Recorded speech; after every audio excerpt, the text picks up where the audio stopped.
పరిశుద్ధ గ్రంథము నుంచి దేవుని యొక్క పరిశుద్ధ గ్రంథము నుంచి మత్తయి సువార్త 2వ అధ్యాయము 2వ వచనం. యూదులు రాజుగా పుట్టినవాడు ఎక్కడున్నాడు? తూర్పు దిక్కున మేము ఆయన నక్షత్రమును చూసి ఆయనను పూజింపవచ్చితమని చెప్పారు. దేవునికి స్తోత్రం. సంతోషమైన వారు చేతులెత్తుదాం. మరొకసారి దేవుడు దీవించును గాక. ప్రియమైనటువంటి దేవుని సంగమా, అందరూ అన్ని సంఘాలు కూడా నేటి క్రిస్మస్ దినాలలో ఉన్నాము కనుక విచిత్రం ఏంటంటే ఈ మాసంలోనే మనము క్రీస్తు యొక్క జన్మం కోసము ప్రకటిస్తూ ఉంటాం. మరియమ్మ గారిని గుర్తు చేసుకున్నా, యోసేపును గుర్తు చేసుకున్నా, దూతను గుర్తు చేసుకున్నా, జ్ఞానులను గుర్తు చేసుకున్నా, గొర్రెల కాపరులు. క్రిస్మస్ అనగానే ఈ 5గురితో కలయికతో ప్రతి చోట మంచి మంచి ప్రసంగాలు. మనకంటే జ్ఞానం లేదు కానీ జ్ఞానవంతులైనటువంటి ఆత్మపూర్ణులైన దైవ సేవకులు అనేకుల నోట చక్కని విలువైనటువంటి గొప్ప మర్మములు వెలువడుతూ ఉంటాయి. వాటిని చూసి నేర్చుకునే పిల్లలుగా ఉండడము మంచిది. దేవునికి స్తోత్రం. అందుకని ఈ క్రిస్మస్ కార్యక్రమాలలో ఏ సంఘము క్రిస్మస్ ఆరాధనకు మిమ్మల్ని పిలిచినా మీరు వెళ్ళండి. అంతేగాని మా సంఘం అని ఇక్కడ వారి దగ్గర అంచొద్దు. దయచేసి మీరు ఆ మాటను పంచొద్దు. మనం పాలు పంపులు పంచుకోవాలి. మళ్ళా పునరుద్ధాన దినం వచ్చేసరికి మానకుండా కూడుకోవాలి. అది సంఘ క్రమం. దేవునికి స్తోత్రం. అంతేగాని మనము అన్ని విధాలుగా ఉండి అనేకులతోటి మనము వేలు పెట్టి చూపించుకుంటే, ఈ లోకంలోనే వేలు పెట్టి చూపించుకుంటే ఆ లోకంలో ఇంకా ప్రభువు మనలను చేర్చుకోవడం. కనుక మనం ఆచరించవలసినది పునరుద్ధాన దినమును మనం ఎప్పుడు సంఘారాధన పాలు పంపుల్లో ఉండాలి. దయచేసి వచ్చే నూతన సంవత్సరంలో ఉన్న ఆరాధన నుంచి, ప్రారంభ ప్రార్థన నుంచి ఉండడానికి ట్రై చేయండి. ప్రారంభ ప్రార్థన, ఎందుకంటే ఆరాధన అంటే 5 అంశములతో కూడినది. ప్రారంభ ప్రార్థన, పాటలు, కానుకలు, సాక్ష్యాలు, వాక్యము. అలాగనే చివరి ఆశీర్వాద ప్రార్థన కూడా చేయించుకుని వెళ్ళడము మేలు. ఈ లైవ్ చూస్తున్నటువంటి నా ప్రియ సహోదరి సహోదరుడా, ప్రభు ఈ మాట నీ కోసము నా కోసము వినిపించమన్నాడు. ఒకవేళ మనము మొదటి బిడ్డలుగా లేకపోవడం కూడా దేవుడు మనల్ని బట్టి దుఃఖిస్తుంటాడు. కాబట్టి మనము ప్రయాసపడాలి దేవుని కోసము. ఎందుకనంటే క్రిస్మస్ అంటే అర్థం ఏంటంటే ఇచ్చుట. క్రిస్మస్ అంటే అర్థం ఏంటంటే క్రీస్తును ఆరాధన చెయ్యుట అనేది ప్రపంచవ్యాప్తంగా మనము నేర్చుకుంటూ ఉన్నాం. నేనైతే అంటాను క్రిస్మస్ అని అంటే మరొక భావము ఇచ్చుట. ఎందుకంటే పరమ తండ్రి అయిన దేవుడు మనిషి కుమారుడిగా ఈ భూలోకానికి వచ్చి మనకి ఎవరినిచ్చారు? కుమారుడైన క్రీస్తునిచ్చాడు. ఎవరు? తండ్రి అయిన దేవుడు. తండ్రి అయిన దేవుడు కుమారుడినిచ్చాడు. కుమారుడైన క్రీస్తు మన కోసం ఏమిచ్చాడు? ప్రాణం ఇచ్చాడు. తండ్రి ఇచ్చాడు, కుమారుడు ఇచ్చాడు. ప్రాణం పెట్టిన దేవుడు ఇంకా ఊరికి వెళ్ళకుండా ఇంకొక బహుమానం కూడా ఇచ్చాడు మనకి. ఆదరణకర్తనైన పరిశుద్ధాత్మ దేవుడు మనకు తోడుగా ఉంచాడు, బహుమానం ఇచ్చాడు. కనుక మనము కూడా ఈ క్రిస్మస్ దినాలలో దేవునికి ఇవ్వడం నేర్చుకోవాలి.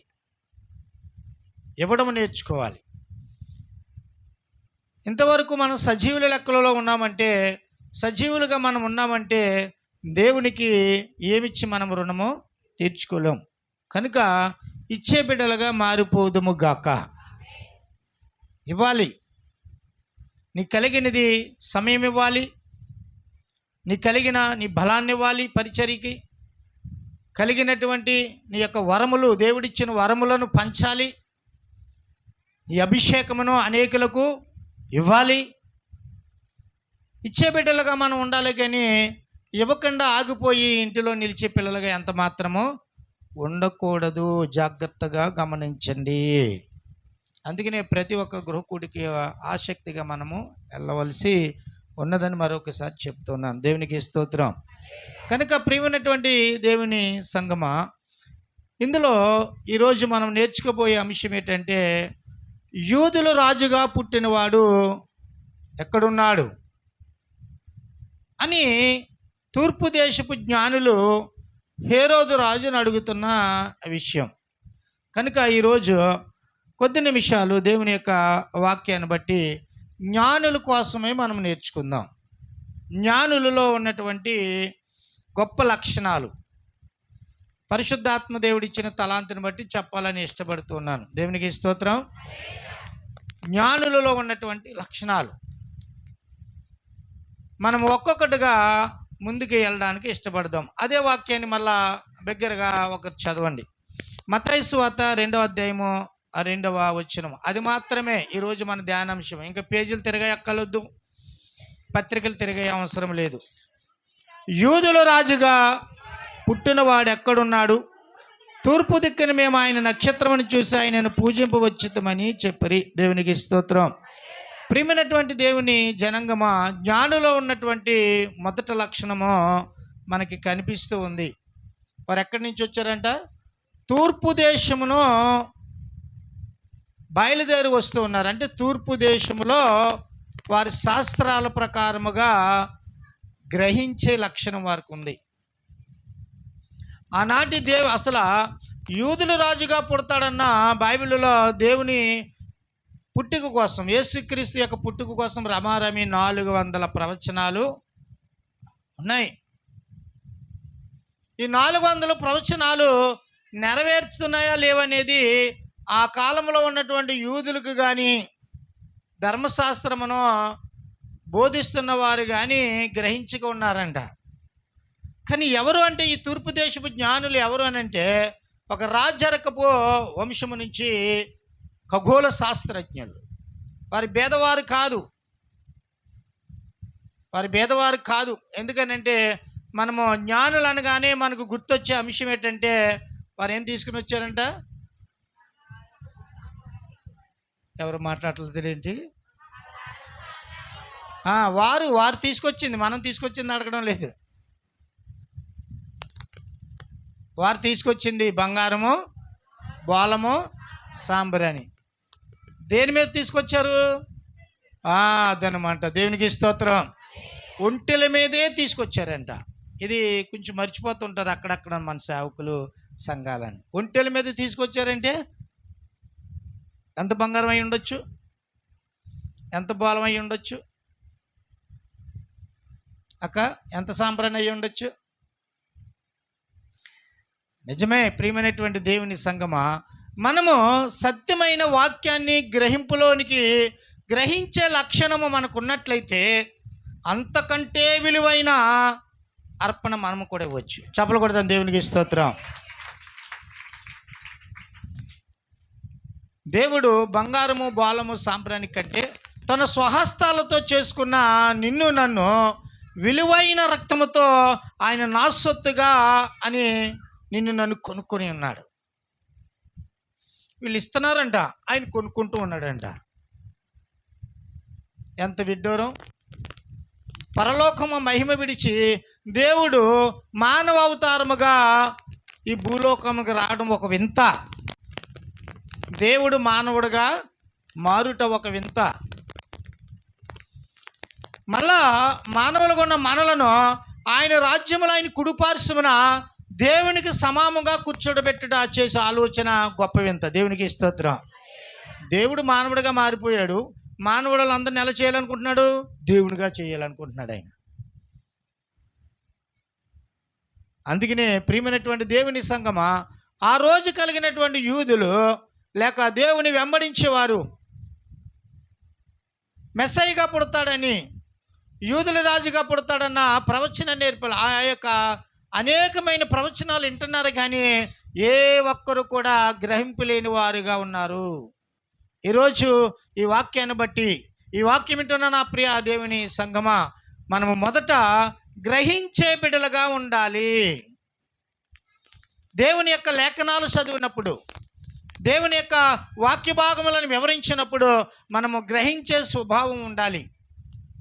వాక్యం ఏం మాట్లాడుతుంది, ఏమని మాట్లాడుతుంది, అది దేనికోసము, ఎవరి కోసమని వాక్యం వింటుండగానే మనం గ్రహింపే మనసు మనకున్నట్లయితే ప్రభువు మనలను ఆశీర్వదిస్తాడు. దేవునికి స్తోత్రం. జ్ఞానులలో గ్రహించే, చూడండి, యూదులు కానీ ఎవరూ గ్రహించలేదంట. కానీ దేవుడు ఎక్కడ పుడతాడు, మెస్సయ్యగా ఎక్కడ పుడతాడు, యూదులు రాజుగా పుడతాడని రాయబడి ఉంది కదా ప్రవచనం అని గ్రహించే లక్షణము తూర్పు దేశము నుండి అక్కడ నుండి గ్రహిస్తున్నారంట. యెరూషలేములో ఉన్న ఒక్కరు కూడా గ్రహిస్తలేదట. ఈ రోజు నాడు కూడా నేటి క్రైస్తవ విశ్వాసంలో ఎందుకు వెనకపడిపోతున్నాం, క్రైస్తవ భక్తిలో ఎందుకు వెనకబడిపోతున్నాం, ఒక క్రైస్తవులుగా మన ఆత్మీయతలో ఎందుకు ఎదగలేకపోతున్నాం అంటే గ్రహించే స్వభావము క్రైస్తవుడు కోల్పోతున్నాడు. మానవుడు కాదు. దేవునికి స్తోత్రం. ఎరగిన వారికి శిక్ష తప్పింపబడుతుంది. ఎరిగి ఉన్న మనం గ్రహించకపోతే ఇక మనకే యేసుక్రీస్తు నామంలో ఆమేనని ముద్ర పడిపోతుంది. కాబట్టి జ్ఞానుల్లో ఉండే మొదటి లక్షణం నెంబర్ 1 గ్రహించే లక్షణము. ఈ వాక్యం విన్న మన జీవితాలలో కూడా దేవుని యొక్క స్వరమిని గ్రహించే లక్షణం ఉండాలి. దేవుని మాట గ్రహించే లక్షణం ఉండాలి. అలాంటి లక్షణాలు మనలో ఉంటే దేవుని చెంత మనము అనేకమైన నిజమైనటువంటి ఆనందభరితులుగా మనము వర్ధిల్లుతూ ఉంటాం. దేవునికి స్తోత్రం. రెండవది యూదుల రాజుగా పుట్టినవాడు ఎక్కడని తూర్పు దేశపు జ్ఞానులు కనుగొన్న తర్వాత, తార దారి చూపిన తర్వాత వెంబడించుట నేర్చుకున్నారంట. దేనిని వెంబడిస్తున్నారు? నక్షత్రం దారి చూపిస్తుంది. వెంబడించాలంటే మనం వెంబడిస్తామా?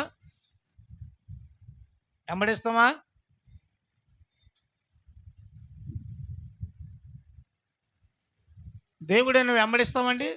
దేవుడని వెంబడించడం కాదు, తల్లిదండ్రులను వెంబడించేవారు కొద్దివైపోయారు, కుటుంబాలను వెంబడించేవారు కొద్దివైపోయారు, ప్రేమ చల్లారిపోయింది. కానీ ఈ జ్ఞానులు చూడండి, వారి పేరే జ్ఞానులు, జ్ఞానము కలిగిన వారు. జ్ఞానము కలిగిన వారు మహాజ్ఞానమును సంపాదించుకోవడానికి వెంబడిస్తూ ఉన్నారంట. 1 గ్రహించే లక్షణం ఉండాలి. 2 దేవుడను ఎవరైతే వెంబడిస్తారో వారి జీవగ్రంథమందు వారి పేరు లిఖించబడుతుంది. అట్టి కృప దేవుడు నీకు అనుగ్రహించును గాక. వెంబడించాలి. దూరం అయిపోతుందండి, భారం అయిపోతుందండి అని ఈ రోజు నాడు మన భక్తిని మనమే అణిచివేసుకుంటున్నాం. నాకు బైబిల్లో మంచి మాట ఏంటంటే, షేబా దేశపు రాణి సొలొమోను చూడడానికి దేశాలు దాటి వచ్చిందంట దేవుని మందిరములో కనుగొనడానికి. దేవునికి స్తోత్రం. మనమే మన చిన్న జీవితాలలో ఇక్కడ నుంచి అక్కడికి అనగానే ఏదో ఒక వింత విన్నట్టుగా దూరమండి, భారమండి, రాలేనండి. బాగా నేర్చుకోండి. దేవుని యొక్క సన్నిధానంలో మాత్రమే దేవుని దర్శన భాగ్యం పొందే ధన్యత దొరుకుతుంది. ఇంక నో ఛాన్స్. దేవునికి స్తోత్రం. ఎందుకంటే బైబిల్ని బట్టి చెప్తూ ఉన్నాను. ఆనాటి మరియా దేవదూత ప్రత్యక్షత చూసిందంటే ఆమెకున్న గొప్ప భాగ్యం ఏంటో తెలుసా? గొప్ప లక్షణం, దేవుని మందిరంలో వెంబడించుట మానలేదట ఆవిడ. దేవునికి స్తోత్రం. కనుక ప్రియమైనటువంటి దేవుని సంగమా, 1 వారు గ్రహించే లక్షణం కలిగి ఉన్నారు. 2వది తూర్పు దేశము నుంచి యెరూషలేము రావడానికి తార దారి చూపుతుంటే తారను చూస్తూ వెంబడించారంట. తార దారి చూపడం అంటే తార ప్రకాశించి వెలుగు, దేవుడి లోకానికి వెలుగై ఉన్నాడని వారి నమ్మి వెంబడించారంట. కానీ మనము దేవుడి లోకమునకు వెలుగై ఉన్నాడు, అది ఎందు వాక్యం ఉంది, వాక్యము దేవుని యొద్ద ఉంది, ఆ దేవుడే చదువుతాం, వెంబడించడానికి మాత్రము పాడతాం, వెంబడించడానికి మాత్రము ప్రార్థన చేస్తాం, వెంబడించడానికి మాత్రము ఏ ఒక్కరూ ఒప్పుకుంటలేదండి. కనుక జ్ఞానులు అన్నవారు తార దారి చూపగా వెంబడించారంట. దేవునికి స్తోత్రం, హల్లెలూయా. ఆయన ఏదైనా తోటలో కూడా అవాదములను ప్రతిరోజు కూడా మనిషిని దేవుడు వెంబడిస్తున్నాడంట. ప్రతి సాయంత్రం పూట చల్లపూట వచ్చి, అదమా నువ్వెక్కడా? ప్రతిరోజు మానవుడను ఆయన వెంబడిస్తూనే ఉన్నాడు, వెతుకుతూనే ఉన్నాడు. కానీ మనమే దేవుడను వెంబడించలేకపోతూ ఉన్నాం. కనుక ప్రియమైనటువంటి దేవుని సంగమా, జ్ఞానులలో ఉన్న లక్షణం మొత్తది గ్రహించే లక్షణము నీకు నాకు ఉండెను గాక. 2, ప్రభుని వెంబడించాలండి. దూరమైన, భారమైన, కష్టమైన వెంబడించాలి. వెంబడించినప్పుడే ఆయన మార్గములో, ఆయన త్రోవలో మనకి నేర్చుకోగలిగిన అవకాశం వస్తుంది. గురువుని శిష్యుడు వెంబడిస్తేనే అర్థమవుతుందండి. లేదంటే నేను విద్యాభ్యాసం నేర్చుకున్నాను అమ్మా ఆవని పాఠాలు అప్పగిస్తే రాదు. వెంబడించడంటే అనుభవపూర్వకమైన జ్ఞానం. కనుక 2 వెంబడించారంట. 3, యూదుల రాజుగా పుట్టినవాడు ఎక్కడున్నాడని వారి జీవితంలో వెదుగుతూనే ఉన్నారంట. ఆయన పుట్టినంత వరకు కూడా, ఆ ప్రవచన నెరవేర్పు, ఆ తార వెలిసినంత వరకు కూడా వెదుగుతూనే ఉన్నారంట. వారు గొప్ప ఖగోళ శాస్త్రములు చదివిన వారు. ఆ ఖగోళ శాస్త్రమును వారు చేసుకుంటూ ఉంటూ దేవుడిని వెదికే లక్షణం కలిగి ఎప్పుడు ఎన్నడూ కూడా ఆ లక్షణములో వారు పడిపోలేదంట, మర్చిపోలేదంట. దేవుడు ఎవరికి దొరుకుతాడు చెప్పండి? ఎవరికి దొరుకుతాడు? ఎంతమంది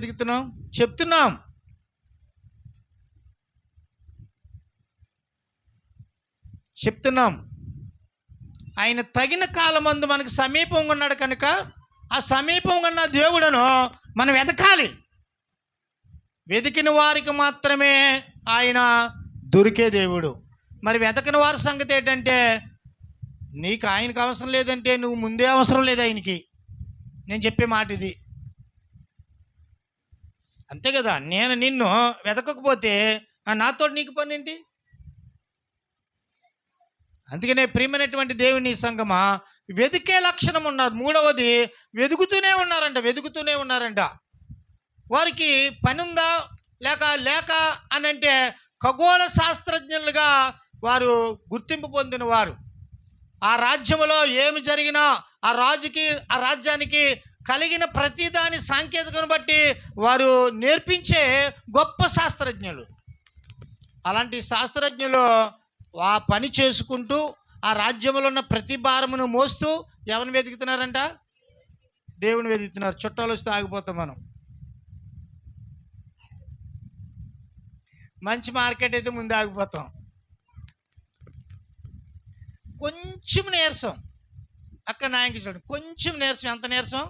పెద్ద నీరసం కాదు, కొంచెం తలపోటు వస్తున్నట్టుగా అనిపిస్తుంది అనుకో. మీరు కాదండి, మీరు మంచోళ్ళు, దేవునికి స్తోత్రం. మిమ్మల్ని అంటం లేదు. ఒకవేళ ఈ లైవ్లో చూస్తున్న బిడ్డలను అంటం లేదు. మొదటి పాపిని, ప్రధాన పాపిని ఎవరినంటే నేనే. దేవునికి స్తోత్రం కలిగిన గాక. కొంచెము బలహీనత ఉండగానే మనం అనుకునేది ఏంటో తెలుసా? ఫంక్షన్కి వెళ్ళక మానము అనుకోం. ఫ్రెండ్స్ని విష్ చేయడానికి వెళ్ళకూడదు అనేది మనసులోకి రాదు. మరి ఏది వస్తుందంటే మొట్టమొదటిగా ఎల్లుండి ఆదివారం కదా, రేపు ఆదివారం కదా, మనం ఆగిపోదాం. ఇది నీకు కలిగే లక్షణము కాదు. అది భ్రమపరిచే ఆత్మ, నిన్ను నన్ను కలవరపరిచే ఆత్మ. జాగ్రత్త. చూడండి, జ్ఞానులు యేసుని ఎరగకపోయినా, యేసునందు రక్షణ పొందకపోయినా వెంబడించే లక్షణము వారిలో ఎక్కడ తగ్గలేదంటండి. దేవునికి స్తోత్రం. రమారమి యేసుక్రీస్తు ప్రభు పుట్టి 2 సంవత్సరాలు కాలము వారు వెతుకుతూ వచ్చారంట. ఒక మనుషుడా, పోనీ పలానా ఇసాక్ గారు, ఇక్కడి నుంచి లెఫ్ట్ తీసుకోండి, టర్నింగ్ తీసుకోండి, లేకపోతే పరానోరు ఆ ఇంటి తర్వాత ఉంటుందని ఆ తార వైపు చూస్తున్నారంట. ఆ తార దారి చూపుగా ఆ వెలుగును బట్టి వారు వెంబడిస్తూ వెతుకుతూ వెళ్తూ ఉన్నారంట. మనం ఎక్కడికైనా పంపించామనుకోండి, ఎలాగంటే కోపం వస్తుంది. వాళ్ళు ఇల్లు ఎక్కడండి అయ్యారు అంటారు. ఈరోజు నాడు సంఘములో సంఘస్థులు ఇల్లు తెలియడం లేదు. అది గొప్ప వింత. కానీ ఇది చెప్పడానికి బాగుంటుంది, కానీ వినడానికి చాలా సిగ్గుగా ఉంటుంది. మన సంఘములో మన పిల్లలు లేక మన సంఘములో మన కుటుంబాలు మనకు తెలియకపోతే ఆ పరలోక రాజ్యంలో అనేకమైన స్థలాలు ఉంటాయంట. ఏ స్థలంలోకి వెళ్ళాలో నీకే తెలియదు, నాకే తెలియదు. దేవునికి స్తోత్రం కలిగిన గాక. అందుకనే ప్రియమైనటువంటి దేవుని సంగమా, వెతకాలి. వెతికే లక్షణము మూడవ లక్షణముగా జ్ఞానుల్లో కనపడుతూ ఉంది. మనము ఇది మొదలుకొని మనందరము దేవుడిని వెతుకుతాము గాక. వెతకలేకపోతున్నారండి దేవుణ్ణి. నాలుగవది వారు వచ్చామంటున్నారంట, జ్ఞానులు వచ్చామంటున్నారంట, తూర్పు దేశం నుంచి వచ్చారంట. ఎక్కడికి? హేరోదు మహారాజు దగ్గరికి, నాగమణి. యూదుల రాజుగా పుట్టినవాడు ఎక్కడా అంటున్నారట. ఇందులో మరో కోణం ఏంటో తెలుసా? తూర్పు దేశపు జ్ఞానులు ఎవరి దగ్గరికి వచ్చారు? హేరోదు రాజు దగ్గరికి వచ్చి రాజును అడుగుతున్నారు. ఏమన్నా తెలుసా? యూదులు రాజుగా పుట్టినవాడు ఎక్కడా? జ్ఞానులు యూదులు రాజుగా అంగీకరించారు. ఎవరిని? యేసయ్యని. జ్ఞానులే యూదులు రాజు అయినా పుట్టినవాడు అని అంగీకరించారు. కానీ ఈరోజు మనం ఆరాధన చేస్తున్నాం, బైబిల్ చదువుతున్నాం, నా రాజు, నా ప్రభు, నా యేసయ్యని అంగీకరించే మనసు కనపడడం లేదు. ఏదో నామకరణ భక్తి అంతే. ఈరోజు ఈ వాక్యం వింటున్న నీవు ఈరోజు లేచి, నా రాజు, నా ధైర్యం, నా ఆశ్రయం, నా కోట, నా కొండ నీవే అన్న ప్రార్థన ఎక్కడ వినపడటం లేదు. ప్రభా, నాకు అది కావాలి, ప్రభా ఇది కావాలి, మా పిల్లలు ఆడుకోవడానికి పర్సనల్ సెల్ కావాలంటున్నారు. ఏం ఆడుకోవడానికే? పిల్లలు ఆడుకోవడానికి. ఇంకో తల్లి చెప్తుంది నాకు, ఒకటే సెల్ అయిపోయిందండి, పాస్టర్ గారు ప్రార్థన చేయమంది. దేనికమ్మా అన్నాను? పిల్లలు ఆడుకోవడానికంట. పిల్లలు ఆడుకోవడానికి సెల్ కావాలా? ఇప్పుడే వారు యూకేజో ఎల్కేజో నరకం చూపించేసి నిన్ను నీ ఆత్మ లేకుండా పాడు చేసేస్తున్నారు వాళ్ళు. మళ్ళీ వారికి ఏం కావాలి? సెల్లో ఉన్నటువంటి చిన్న చిన్ని వస్తున్నాయి కదా పిక్చర్స్, మనకి వాళ్ళు జీవింతారు. జాగ్రత్త. జ్ఞానులో ఉన్నటువంటి గొప్ప లక్షణం, ప్రియమైనటువంటి దేవుని సంగమా, వారు దేవుని ఎరగని వారు, తండ్రి అయిన దేవుని మహిమ చూడలేని వారు. అయినను ఒక రాజు వచ్చి రాజు దగ్గరకు వచ్చి ఎంత ధైర్యంగా అడుగుతున్నారో చూడండి. ఒక రాజు ఉంటుండగా, ఇప్పుడు నేను పాస్టర్ గారికి బోధిస్తూ ఉన్నాను, ఎవరన్నా వచ్చి నిన్ను మీ పాస్టర్ గారు ఏదంటే ఎలా చూస్తావారు? మొఖమంక ఇంటి అడ్రస్ అడగడానికి వస్తారు కదండి, డోర్ కొడతారు. ఎవరు కావాలని అంటే ఈ ఇల్లు మీదేనండి అంటారు మొదటి మాట. అప్పుడు ఏమనిపిస్తుంది మనకే? ఏమనిపిస్తుంది? ఇప్పుడు పిచ్చిదా, ఎర్రిదా, తింగరదా, లేకపోతే నేను ఎర్రోళ్ళకి కనపడుతున్నానా? ఈరోజు కూడా మా కోళ్ళు వచ్చి మామయ్య అంటుంది. ఏమ్మా అన్నాను. కాటికాపరుడు వచ్చాడు, మామూలు అడుగుతున్నాడు అంది. అసలు యానానికి ఉన్నటువంటి పెద్ద కొరత ఏంటో తెలుసా అండి? బాగా ఆలోచన చేయండి.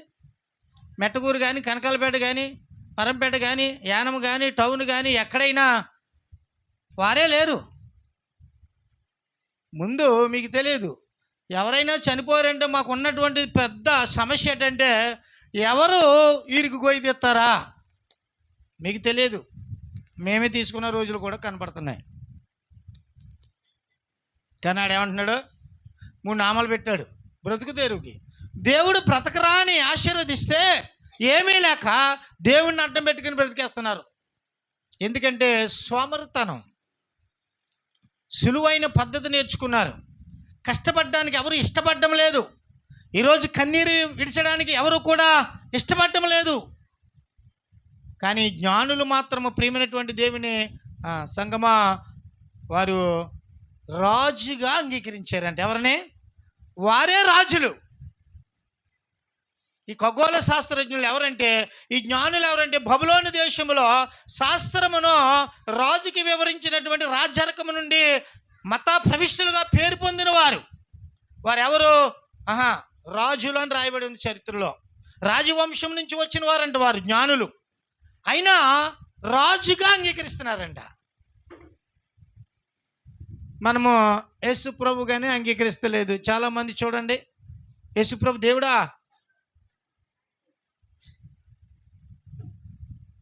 మన క్రైస్తవ బోధలో కూడా చాలామంది ఆయన దేవుడు కాదు, మనిషి కుమారుడు మాత్రమే. అనేకమైన డినామినేషన్లు వచ్చేసినాయి. తండ్రి వేరు, కుమారుడు వేరు, ఆయన వేరు, ఈయన వేరు కాదు. నీ తండ్రి లేకుండా నువ్వు రాలేదు, పరమ తండ్రి లేకుండా ప్రభు రాలేదు. దేవునికి స్తోత్రం.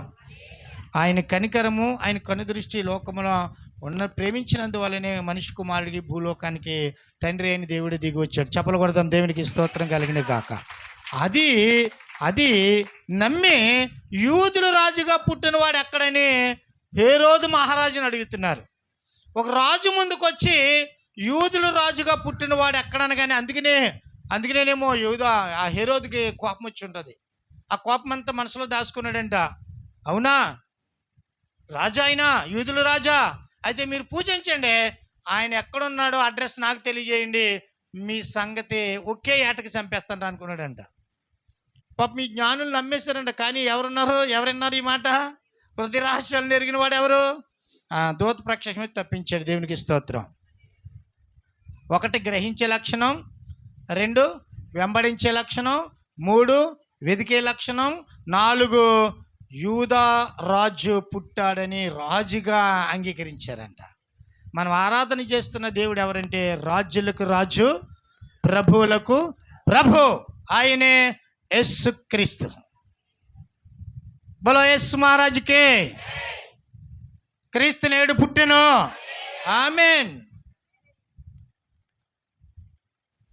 కనుక ప్రియమైనటువంటి దేవుని సంగమా, మనకున్నటువంటి రాజు ఎవరైనా ఉన్నారంటే ఆయనే.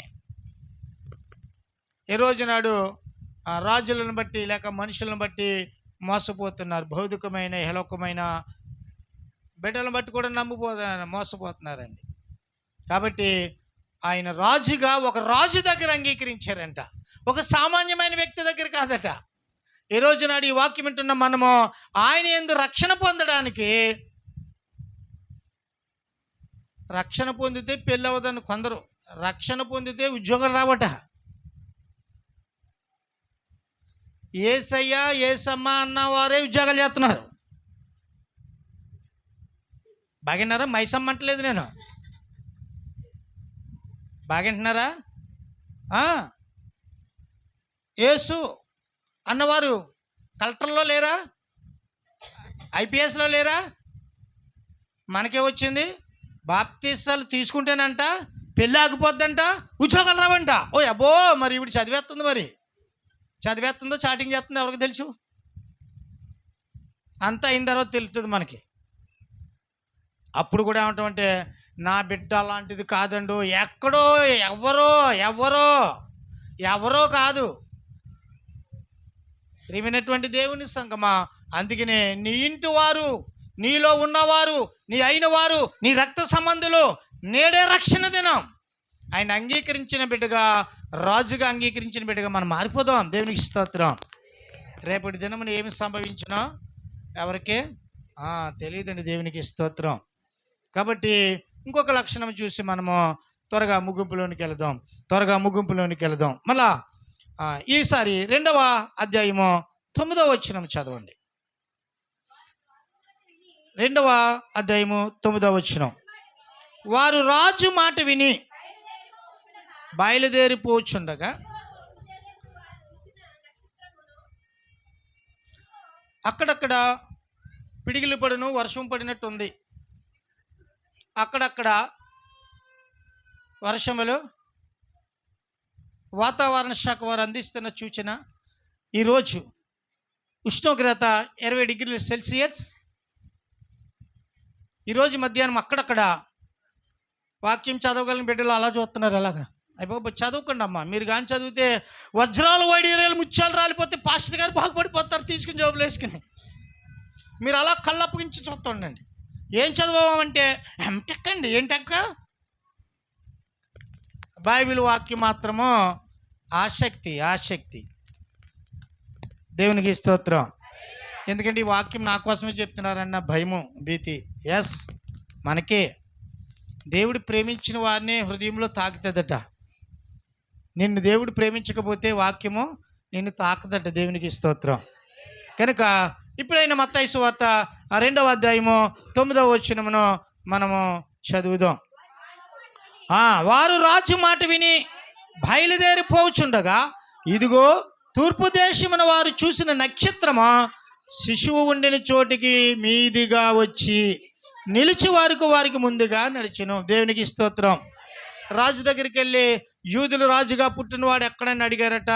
అడిగిన తర్వాత వారిద్దరి మధ్య సంభాషణ మనందరికీ తెలుసు. దేవునికి స్తోత్రం. మళ్ళా తిరిగి వచ్చి దేన్ని చూసుకుంటున్నారట? మళ్ళా రాజుతో మాట్లాడండి.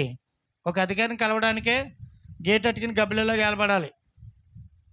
ఓటు వేసే ముందు మాత్రము గేట్ వేసుకున్నా సరే గేట్ కొట్టి తీయమని బయటికి రా అంటాడు. కానీ ఓటు వేసిన తర్వాత మనం ఎక్కడ నిలబడాలి? ఎంత దౌర్భాగ్యం అండి.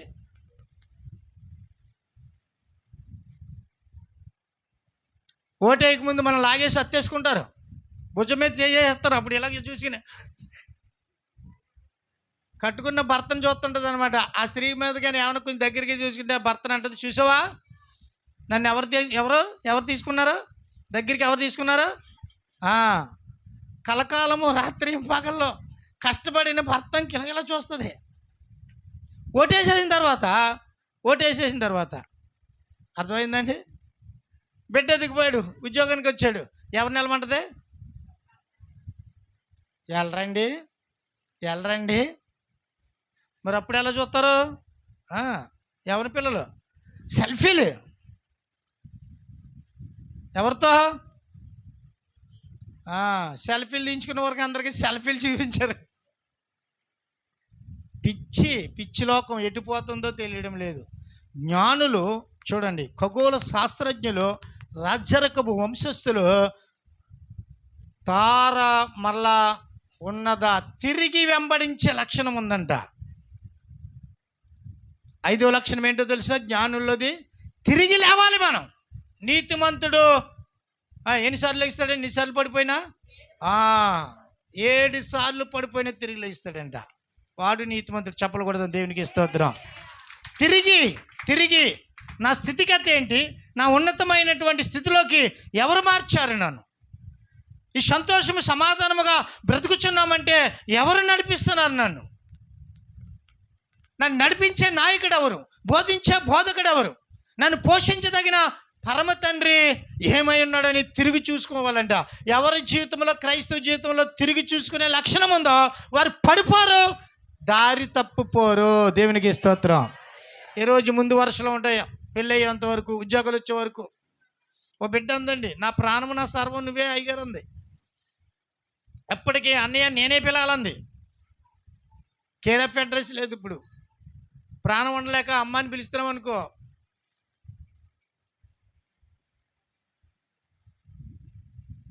పాపం రాత్రి మా పిల్లలు చెప్తున్నారు, అక్క బాగున్నావు అన్నారంటే పాపం వీళ్ళు చూసి, ఎరా మీకెందుకు వచ్చిందిరా జాలంటే ఒకప్పుడు అక్క, కానీ ఇప్పుడు అక్క ఏమైంది? పెద్ద మాంసం ముక్క అయింది. దేవునికి స్తోత్రం కలిగాక. కానీ అక్కగా ఉంటే మంచిది, కానీ పెద్ద మాంసం మొక్కగా ఉంటే కాకో ఏదో ఒకటి తినే ఛాన్స్ ఉంటుంది, ఎత్తుకుపోయే ఛాన్స్ ఉంటుంది. పిల్లలండి పాపం వాళ్ళిద్దరూ రాత్రి బాధపడుతూ ఉన్నారు. అందుకనే ప్రకటన గ్రంథంలో నీ మొదటి ప్రేమ మరచిన ఎడల నీ మీద నింద మోపుతాడంటే మోము మీద దేవుడే మోముపై ఉమ్మేస్తే ఇంకా జీవితము పిండముగా రాలిపోవటము. మనం అలా ఉండకూడదండి. ఎప్పుడు నేను అదే అంటున్నాను, ఎప్పుడు నీ ప్రేమలో ఏ విధమైన వాళ్ళు ప్రేమించినా ప్రేమించకపోయినా, నా ప్రియమైనటువంటి దేవుని సంగమా, అట్లాంటి వారిని చూసినా తిరిగి మనము ఎంబడించే లక్షణం ఉండాలండి. తప్పిపోయిన కుమారుడు చూడండి, తప్పిపోయిన కుమారుడి జీవితం ఎప్పుడు మాధుర్యం, ఎప్పుడు సంతోషం, ఎప్పుడు ఆనందం. చాలామంది అంటూ ఉంటారు, అతడు ఒక వ్యభిచారి, దుర్వ్యాపారములకు లోనైన వ్యసనానికి, అయినను ఆ కుమారుడు చేసిన గొప్ప పని ఏంటో తెలుసా? నేను నా తండ్రి రాజ్యానికి పాపము చేశానని ఎరిగి మళ్ళా తిరిగి వెంబడించాడు. ఎవరినంటే తండ్రిని. దేవునికి స్తోత్రం కలిగిన గాక. తిరిగి వెంబడించే లక్షణం. మనం పాపులమే, తెలిసి తెలియక పడిపోతాం, కానీ తిరిగి వచ్చే లక్షణము. యోధా తిరిగి రాలేదు,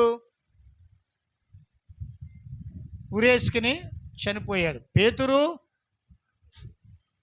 ముమ్మారు అబద్ధం ఆడాడు, కానీ తిరిగి వచ్చి ప్రభువా నన్ను క్షమించు అన్నాడు. ఆమేన్. దేవునికి స్తోత్రం కలిగిన గాక.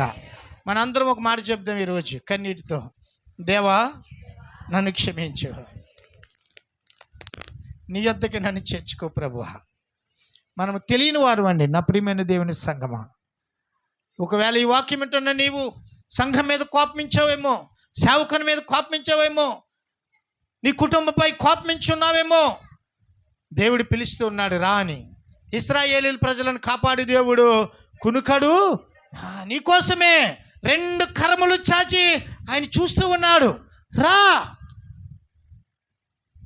కానీ జ్ఞానుల్లో ఉన్నటువంటి మరొక లక్షణం ఏంటంటే తిరిగి వెంబడించారంట. అక్కడ రాజు భోజనం ఉంది, రాజు సత్కారం ఉంది, విందులు ఉంటాయి, వినోదులు ఉంటాయి. ఇన్ని సంవత్సరాలు వెతికాము, దొరకలేదు. వెంబడించాము, దొరకలేదు. కనుగొన్నాం, దొరకలేదని ఆగిపోలేదు. మన జీవితము ఆగిపోకూడదండి, ఆగిపోకూడదు. దేవునికి స్తోత్రం కలిగిన గాక. మరి ఏం చేయాలంటే సాగిపోవాలి. ఎవరితో? చెప్పకూడదు. దేవునికి స్తోత్రం. ఆయనతో సాగిపోతేనే మన జీవితంలో గొప్ప గొప్ప కార్యాలు, ఉన్నతమైన కార్యాలు చూడగలం. సాగలేక ఆగిపోతే మనము క్రైస్తవ బిడ్డలము కావు. అపోస్తలుడైన పౌలు అంటున్నాడు, నా పందెము తుదముట్టించానండి. ఎంతవరకు? చివరి వరకునా, సగం వరకునా? మన జీవిత కాలం అంతా కూడా నా ప్రియమైనటువంటి దేవుని సంగమా, పరిశుద్ధాత్ముడు దేవుడు నిన్ను పేరు పెట్టి పిలిచి మాట్లాడుకుంటున్నాడు. నువ్వు ఆగిపోతున్నావేమో, ఆగిపోయినాను ప్రభు నన్ను క్షమించాను అంటున్నావేమో, కొనసాగలేకపోతున్నాను అనుకుంటున్నావేమో. దేవుడు నిన్నే పేరు పెట్టి, నా కుమార్తె నీవే నాకు కావాలి, నా కుమారుడా నీవే నాకు కావాలి, తిరిగి నన్ను వెంబడించని కోరుకుంటున్నాడు. ఇదే మంచి తరుణము, ఇదే మంచి రక్షణ దినం. ఆయన దగ్గరికి, ఆయన కలువరి సిలువ వైపుకి మనమందరం తిరిగి వెళ్ళినప్పుడు మనం పొందుకునేది ఏంటంటే గొప్ప నిత్య జీవము. దేవునికి స్తోత్రం. అలాంటి బిడ్డలుగా మనము ఆ నిత్య జీవం పొందుదము గాక. ఇంకొక లక్షణం చెప్పి నేను ముగింపులోనికి వెళతాను. అదే 2వ అధ్యాయము, మత్తయి సువార్త 2వ అధ్యాయము 11వ వచనం చదవండి. చూచి సాగిలపడి ఆయనను పూజించి తన పెట్టెలు విప్పి బంగారమును, సాంబ్రాణిని, బోళమును కానుకలుగా ఆయనకు అర్పించిరి. దేవునికి స్తోత్రం. ఇక్కడ ఈ వాక్య భాగం మనం చదువుతాగానే బంగారం, బోళం వచ్చేసింది. బంగారము, బోళము, సాంబ్రాణి కొంచెం పక్కన పెడతాం. దేవునికి స్తోత్రం. ఎందుకంటే పదే చెబితే మమ్మల్ని కానుకలు అడుగుతున్నారన్న భావం మనలో ఎవరు పుట్టిస్తారో. మళ్ళీ ఇంకొకటి అండి, ఇవ్వలేకపోయామన్నా విచారం కూడా కలిగిస్తారు. ఎవరో చక్కగా వాక్యం ఉన్న మన హృదయాన్ని దేవుడు ఏం చేస్తాడు? సాతాను ఏం చేస్తాడు? మన హృదయాన్ని తిప్పేస్తాడు. దేవునికి స్తోత్రం. కనకుండా, తల్లి గర్భమును రాకుండా తన స్వహస్తాలతో మంటి నుండి నరుడును నాసికారంధ్రములో జీవాయువు ఊది ప్రాణం పెట్టిన ఆదామునే మోసం చేసేసింది.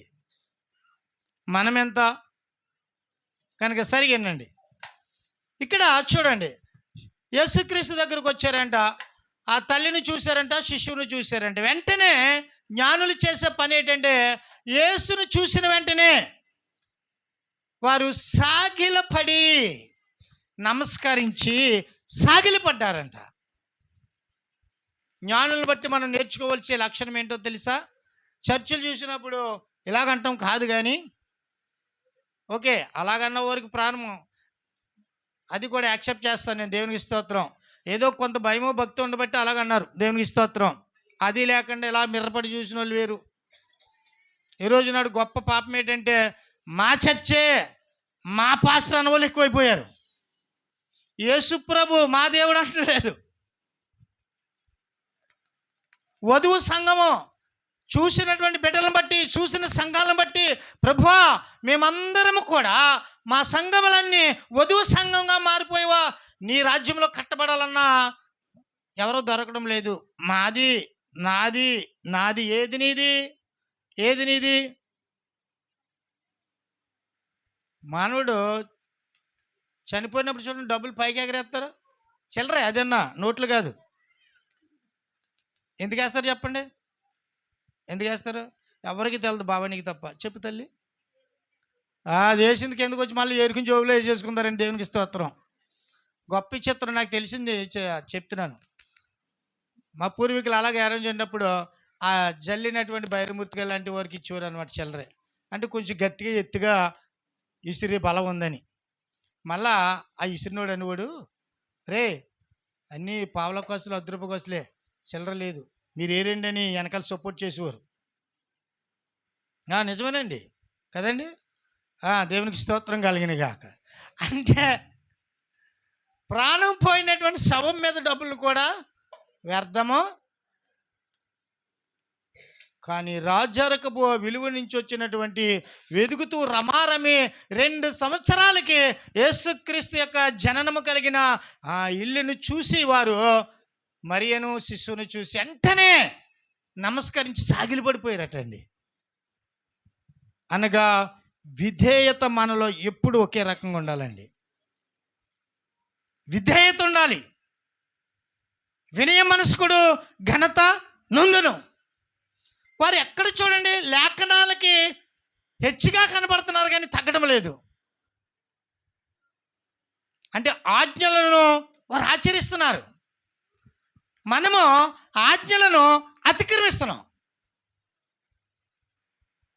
కనుక ప్రియమైనటువంటి దేవుని సంగమా, జ్ఞానులు వెంటనే ఒకవేళ నేను ఎదురవుతున్నాను అనుకోండి, మీరు నాకే చెప్పాలి ప్రైజ్ ది లార్డ్ అని.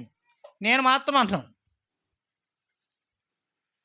ఇది క్రైస్తవ జనాంగాల్లో చాలా కానీ నేనైతే అంటాను, నీ గృహంలో నీ అన్నైనా నీ చెల్లైనా నీ రక్త సంబంధమైన నీ తండ్రి అయినా ఉదయం లేచిన వెంటనే మనమే విధేయత చూపించాలి. ఎప్పుడు విధేయత తగ్గకూడదు. సంఘంలోనే కాదు, కుటుంబంలోనే కాదు, నువ్వు ఉద్యోగం చేసే వ్యవస్థలోనే కాదు, వ్యాపారం చేసే వ్యవస్థలోనే కాదు, దేవుడనే పదమునకు వణుకుతూ ఉండాలి.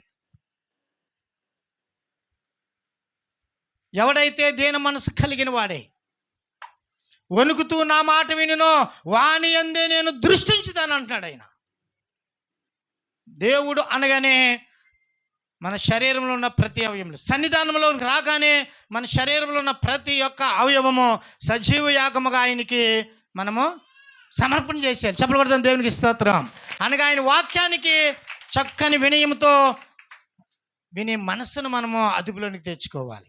దేవునికి స్తోత్రం. హల్లెలూయా, హల్లెలూయా, హల్లెలూయా. కాబట్టి ప్రియమైనటువంటి దేవుని సంగమా, జ్ఞానుల్లో ఉన్నటువంటి గొప్ప లక్షణం ఏంటంటే వారందరూ కూడా అంత బహు గొప్ప ధనవంతులైన, జ్ఞానవంతులైన, చదవరులైన, పాండిత్యము గలవారినైనా వారు దేవుని ముందు వణుకుతూ విధేయత చూపిస్తున్నారండి. దేవునికి స్తోత్రం. అందుకని ప్రార్థన చేసేటప్పుడు నీ ముఖములో ప్రార్థన స్టార్ట్ అవ్వకముందే పరిశుద్ధాత్మ దేవుని మహిమ కనిపించాలి. అటువంటి మహిమ కూర్చున్న మిమ్మును చూస్తున్న వారిని తాకును గక. దేవునికి స్తోత్రం. ఎంత విధేయత చూపిస్తున్నారో చూడండి, ఎంత వినయం చూపిస్తున్నారో చూడండి. మనము మనలో మనమే విమర్శన. నువ్వు నాకు సరిపోతావా? నువ్వు నాకంటే గొప్పవాడువా? నాతో నువ్వు సమమా? ఏమున్నదని? బెత్తిడంత ఈ జీవిత పరిమాణం కోసము ఎందుకు నీకు అంత ఆరాటము, ఎందుకు నీకు ఇంత పోరాటము? అందుకనే ప్రియమైనటువంటి దేవుని సంగమా, ఈ జ్ఞానులను బట్టి ఈరోజు దేవుడు మనకి జ్ఞానం నేర్పుతూ ఉన్నాడు. ఏమిటో తెలుసా? సాగిలిపడు నమస్కారం చేయి. అబ్రాహాము చూడండి, మమ్రే సింధూర వృక్షవనంలో దేవుని దూతలు తనను దర్శించగా పరిగెత్తుకుని ఎదురెళ్ళి సాగిలపడ్డాడంట. అందుకని అబ్రాహామును రాజులకు రాజుగా దేవుడు దీవించాడు. చెప్పలు కొడదాం. అటువంటి కృప దేవుడి నీకు కలుగు చెయ్యను గాక. మనం ఎంతన సరే విధేయత ఉండాలండి. వినయము విధేయత ఎప్పుడు మన నుంచి దూరం కావడానికి వీలు లేదు. నిన్నెవరు ఎప్పుడు చూసినా విధేయత కలిగిన స్త్రీగా, విధేయత కలిగిన కుమారుడిగానే సాక్ష్యం పొందే బిడ్డగా ఉండాలి. అది చూశాడంట. నేనైతే అంటాను, అది చూసే ప్రభావం వెంటనే ఎప్పుడైతే సాగిలిపడి నమస్కరించారో, పెట్టెలు విప్పి బోలము ముగించేస్తున్నారు, పెట్టెలు విప్పి బోలము ఇచ్చారో, ఈ రెండూ చూశాడు దేవుడు. విధేయత, సమర్పణ చూశాడు. వెంటనే పరలోకం నుంచి దూత ప్రత్యక్షమైంది. ఏమంటుంది వారిని? మీరు ఏ మార్గము గుండా వచ్చారు అనగా, హేరోదు దగ్గర నుంచి వచ్చిన మార్గమును విడిచిపెట్టి వేరే నేను చూపించే మార్గానికి వెళ్ళండి అంటుందంట. ఎందుకు చెప్పండి? వారి విధేయతను దేవుడు చూశాడు, వారి సమర్పణను దేవుడు చూశాడు, మరణాన్ని తప్పించాడండి. ఎవరి జీవితంలో దేవుడికి విధేయత కలిగి ఉంటారో వారి ఇంట మరణము ఉండదు. వినాలి దేవుని మాట. ఎవరైతే, నేనైతే అంటాను, ఆ బంగారము, బోళము, సాంబ్రాణి అర్పించిన విధానాన్ని బట్టే దేవుడు తప్పించాడు. అర్పణ ఎందుకో తెలుసండి? చాలామంది ఎలాగనంటే కానుకలు పిచ్చి, ఇప్పుడు దాకా మొన్నటిదాకా చెప్పలేదు కదా మా పాస్టర్ గారు, ఇప్పుడు కానుకలు పిచ్చి అట్టుకుంది అంటున్నారు, డబ్బు పిచ్చి అట్టుకుంది అనుకుంటున్నారు. ఎంత మనం విత్తితే అంత పంట కోస్తాం. దేవునికి స్తోత్రం. ఒకవేళ ఈ మాట ఉన్నా సరే మళ్ళీ మాకు కామెంట్ వస్తుంది. ఏమన్నా తెలుసా? ముందు మీరు ఇస్తున్నారా? మొన్న ఎవరో పెట్టారు, ముందు మీరు ఇస్తున్నారా? ఓ పాస్టర్ గారు క్రిస్మస్ మెసేజ్ చెప్తే ఆ పాస్టర్ గారికి మెసేజ్ పెట్టారనమాట, ముందు నువ్వు ఇచ్చి చూడు నాయన. దేవునికి స్తోత్రం. అది చూసిన వెంటనే నాకు బహు సంతోషం వేసింది, భయం కూడా వేసింది. నిజమేనండి. మొదట మన జీవితాలను మనం సరి చేసుకోవడానికి ప్రభు ఈ లోకానికి వచ్చి నేటి దినాలుగా ఈ అంశాలతో మాట్లాడుతున్నాడు. దేవునికి స్తోత్రం. మనం బోధించే వారి కంటే అనుసరించే వారిగా ఉంటే దేవుడు దీవిస్తాడు. దేవునికి స్తోత్రం. విని విడిచిపెట్టే వారి కంటే ధర్మశాస్త్రం వినివారు కాదు, విని ఆజ్ఞలను పాటించేవారు నీతిమంతులు అంటున్నాడు. కనుక మనము అనుసరించి నడుచుకునే పిల్లలుగా ఉండాలి. అది నేటి మనకి లేకపోతుంది. అందుకనేమో పరిశుద్ధాత్మ దేవుడు మనకి విధేయత నేర్పించడానికి. ఎంత విధేయతో తెలుసా? ఆయన రిక్తినిగా దేవునితో సమముగా ఉంచుట ఎన్నుకోలేదు, కానీ నలగొట్టబడడానికి, రిక్తినిగా మార్చుకోవడానికి ఆయన ఇష్టపడ్డాడు. అంత విధేయత చూపించాడు ఆయన. నీ నా పాప అపరాధముల కొరకు తలపై ముండ్ల కిరీటం పెట్టుకున్నాడు. నీ చేతులతో చేసిన పాపానికి అరచేతులలో మేకులు. నువ్వు వెళ్ళే త్రోవలు, నువ్వు వెళ్ళే మార్గములు స్థిరమలేక అవి అపాయకరమైన మార్గములని తెలిసి కూడా ఆ స్థలానికి వెళ్ళినటువంటి నడకలను బట్టి ఆయన కాళ్ళకు మేకులు. ఈ జానడు పొట్టు కోసము అక్రమం, అన్యాయం చేయడం కొరకే ఆయన పక్కలో బలిపు పోటు. ఎప్పుడైనా యోచించావా?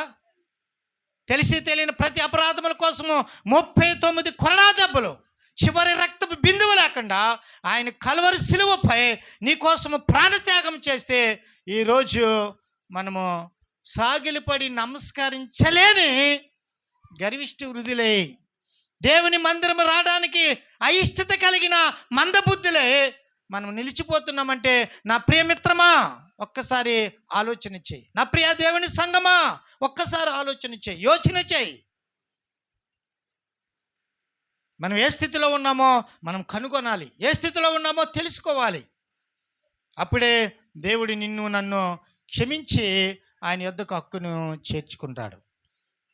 కనుక ప్రియమైనటువంటి దేవుని సంగమా, ఈ జ్ఞానులు కలిగినటువంటి మరొక లక్షణం ఏంటంటే వినయముతో విధేయతో సాగిలపడ్డారు, నమస్కరించారు, దేవునికి బంగారము బోళము సమర్పణ చేశారు. చివరిగా పూజించారంటే ఎవరిని పూజించాడంటే అప్పుడే నమస్కరించి సాగిలపడి వెళ్ళిపోవటమా, లేకపోతే వారి జీవిత కాలం ఈయనే దేవుడని మనం పూజ చేస్తాం కదండి. మన మీద మన సహోదరులే బాగా చేస్తారు. రోజు ఏం చేస్తారు, గంట కొడతారు, హారతి ఇస్తూ ఉంటారు, ధూపం వేస్తూ ఉంటారు. ఎవరికి? ఒకరోజైనా రోజునా? మరి మనం ఏం చేస్తాం? రోజు స్తుతి నైవేద్యము వేకుజామున, తెల్లవారుజామున, మధ్యాహ్నము, ఉదయము, సాయంత్రము దేవునికి స్తోత్రం కలిగిన గాక. అందుకనే 20వ కీర్తన, నీ స్తుతి నైవేద్యములన్నీ అంగీకరించబడును గాక, నీ కోరిక సిద్ధింప చేయను గాక, నీ హృదయవాంఛ కోరికలు తీర్చబడిన గాక, నీ ఆలోచన అంతా సఫలపరచబడిన గాక అంటున్నాడు దేవుడు. దేవునికి స్తోత్రం. హల్లెలూయా హల్లెలూయా. అనగా జ్ఞానులు చివరగా వారి జీవితకాలం అంతా ఎవరిని పూజించారంట? దేవునికి స్తోత్రం. అనగా నీ కోసము నా కోసము పరమని విడిచి వచ్చి మనిషి కుమారుడిగా పుట్టిన ఆ ప్రభు అయిన యేసుక్రీస్తు ఎవరంటే మన జీవిత కాలము ఆరాధన చేయడానికి ఆరాధనకు యోగ్యుడైన దేవుడు. ఎప్పుడు ఆ దేవుని మనము మర్చిపోకూడదు, మరవకూడదు, విడవకూడదు. అది నిజమైన క్రిస్మస్ ఆరాధన. దేవునికి స్తోత్రం.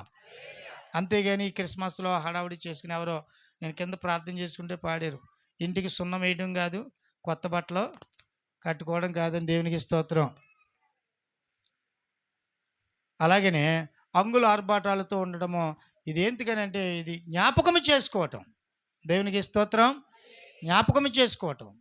మన కుర్సన్పేటలో చాయ్ ఇంటి దగ్గర ప్రార్థన పెడితే ఎవరో ఒక అమ్మాయి ఫోన్ చేసింది నాకు, మీరు కొత్త బట్టలు వేసుకోవద్దు అంటున్నారండి, ఇలాగని మేము ఆ సంఘానికే వెళ్తామండి,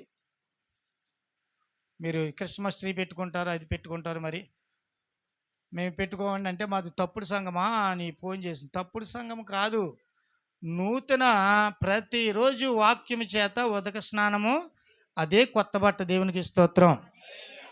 అంతే కదండి. ఈ లైవ్ కూడా చూస్తూ ఉండొచ్చు. ఇప్పుడు పెళ్లి జరుగుతూ ఉంటుందండి, మనం దేవుని పిల్లలమే కాదని పాత వస్త్రాలతో చేసుకుంటామా? ఏ బట్టలో?